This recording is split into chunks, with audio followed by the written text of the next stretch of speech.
জালিয়াতি তোমরা বিভিন্ন বিষয়ে করেছো, খাদ্যে করেছো, বাসস্থানে করেছো, শিক্ষায় করেছো, তার মূল্য তোমাদের চোকাতেই হবে। এই যে আজকে 42টা লোকসভা আসনের নির্বাচন আসছে, ঘোষণা হয়ে যাবে শীঘ্রই, তাতে ওই তৃণমূল কংগ্রেস দুর্বৃত্তদের দল একটা ভোটও দেবেন না তাদেরকে। তৃণমূলকে আজকে আপনারা এখানে শপথ নিয়ে যান যে তৃণমূলকে একটা ভোটও নয়, দুর্বৃত্তদের দলকে একটা ভোটও নয়। আমাদের 42 আসনের মধ্যে 42 আসনই দখল করতে হবে, যাতে তৃণমূল বাংলা থেকে মুছে যায়। আমরা খবর পাচ্ছি তৃণমূল ভেতরে ভেতরে ভাঙছে, অনেকেই দল ছাড়তে চাইছেন। সিবিআই ও ইডি এই দলের নেতাদের ধাওয়া করেছে, ভালো নেতারাও বেরিয়ে যাচ্ছেন। আসন্ন লোকসভা নির্বাচনে শপথ নিন, এই দুর্বৃত্তদের একটা ভোটও দেওয়া যাবে না। তারা নারী নির্যাতন করে, সন্দেশখালীর ঘটনা সবাই জানেন। আমাদের শপথ নিতে হবে, এই লোকসভা নির্বাচন থেকে উদ্যোগ নিতে হবে। No vote to Trinamool. তৃণমূলকে একটা ভোটও নয়। রাজ্য শাসক দলকে ভোট না দেওয়ার ডাক দিলেন অভিজিৎ গঙ্গোপাধ্যায়। রাজনীতিতে যোগ দেওয়ার পরে প্রথমবার রাজনৈতিক মঞ্চে ভাষণ দিতে ওঠেন তিনি, আর তারপরে তৃণমূলকে রীতিমতো তুলোধনা করলেন। বাংলা থেকে তৃণমূল সরকারকে উৎখাতের ডাক দিলেন তিনি। আজ শিলিগুড়ির কাওয়াখালী ময়দানে প্রধানমন্ত্রী নরেন্দ্র মোদীর সভায় ভাষণ দেন অভিজিৎ গঙ্গোপাধ্যায়। আগামী কয়েকদিনের মধ্যেই লোকসভা নির্বাচনের নির্ঘণ্ট প্রকাশ করবে নির্বাচন কমিশন। আর এই লোকসভা নির্বাচনে তৃণমূলকে ভোট না দেওয়ার আবেদন করেছেন প্রাক্তন বিচারপতি। তিনি বলেন, দুর্বৃত্তদের দলকে একটা ভোটও নয়, আমাদের 42 আসনের মধ্যে 42 আসনই দখল করতে হবে, যাতে তৃণমূল বাংলা থেকে মুছে যায়। আমরা খবর পাচ্ছি তৃণমূল ভেতরে ভেতরে ভাঙছে, অনেকেই দল ছাড়তে চাইছেন।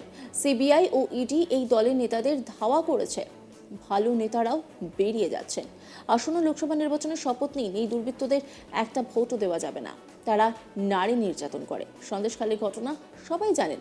আমাদের শপথ নিতে হবে, এই লোকসভা নির্বাচন থেকে উদ্যোগ নিতে হবে। No vote to Trinamool. তৃণমূলকে একটা ভোটও নয়। কি বলছেন তিনি, শোনাবো আপনাদের। জালিয়াতি তোমরা বিভিন্ন বিষয়ে করেছো, খাদ্যে করেছো, বাসস্থানে করেছো, শিক্ষায় করেছো, তার মূল্য তোমাদের চোকাতেই হবে। এই যে আজকে 42টা লোকসভা আসনের নির্বাচন আসছে, ঘোষণা হয়ে যাবে শীঘ্রই, তাতে ওই তৃণমূল কংগ্রেস দুর্বৃত্তদের দল একটা ভোটও দেবেন না তাদেরকে।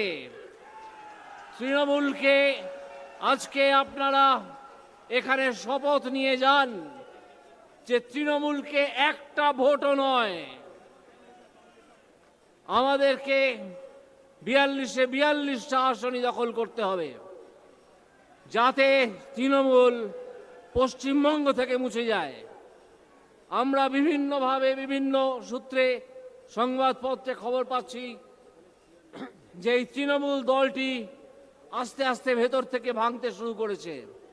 তাদের বহু কর্মী এবং নেতা দল ছেড়ে চলে যাচ্ছেন। তাদের পক্ষে আর সেই দলে থাকা সম্ভব হচ্ছে না, কারণ সিবিআই এবং ইডি সেই দুর্বৃত্ত দলের নেতাদের ধাওয়া করেছে। সেই দুর্বৃত্ত দলের নেতাদের সঙ্গে আর কেউ থাকতে চান না। এমনকি দু একজন যদি ভালো নেতা থেকে থাকেন, তিনিও বেরিয়ে যাচ্ছেন দল থেকে। এই দলটির সঙ্গে থাকা যায় না বলে সম্পূর্ণ দুর্বৃত্ত পরিবৃত একটি দল, তাকে এই আসন্ন লোকসভা নির্বাচনে আমি আপনাদেরকে আহ্বান জানাবো একটা শপথ নেওয়ার জন্যে। আজকে আপনারা এই লক্ষ লক্ষ মানুষ এখানে হাজির হয়েছেন, তারা একটা শপথ নিয়ে যান।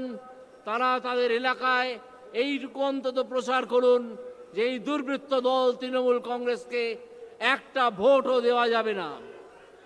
তারা নারী নির্যাতন করেন, সন্দেশখালীর ঘটনা আপনারা জানেন। শিক্ষা দুর্নীতি, খাদ্য দুর্নীতি, বাসস্থান দুর্নীতির কথা আমি তো বললাম। এই তৃণমূল কংগ্রেসকে একটা ভোটও নয়।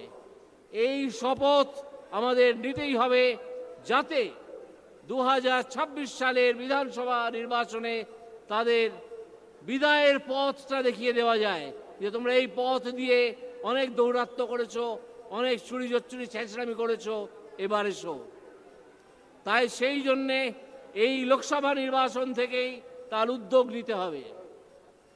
আরও অনেক বরিষ্ঠ নেতা আছেন, তারা আপনাদের কাছে আরও অন্যান্য সমস্যা এবং তার জন্যে আমাদের নরেন্দ্র মোদীজির যে উৎসাহ, সবকো সাথ এবং যে স্লোগান সবকো সাথ সবকা বিকাশ কিভাবে করা হচ্ছে তা বর্ণনা করবেন।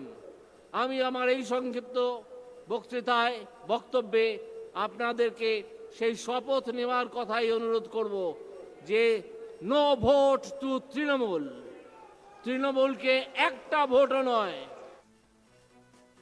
এরপরে রাজ্যের কয়েকজন প্রাক্তন মন্ত্রীর জেল যাত্রার প্রসঙ্গ তুলে প্রাক্তন বিচারপতি বলেন, খাদ্য দুর্নীতিতে প্রাক্তন খাদ্যমন্ত্রী জেলে আছেন, শিক্ষা দুর্নীতিতে প্রাক্তন শিক্ষামন্ত্রী জেলে আছেন, আবাস যোজনার টাকা চুরি করা হয়েছে, 50,000 টাকার মধ্যে 25,000 টাকা নেওয়া হয়েছে। এই দুর্বৃত্তদের চোখের সামনে দেখছেন। আগামী নির্বাচনে এই দুষ্কৃতীদের দলকে শিক্ষা দিতেই হবে, তাদের বাংলার ক্ষমতা থেকে উৎখাত করতে হবে, বুঝিয়ে দিতে হবে যে তাদের মেয়াদ শেষ, তাদের বোঝাতে হবে যে দুর্নীতির মূল্য চোকাতেই হবে।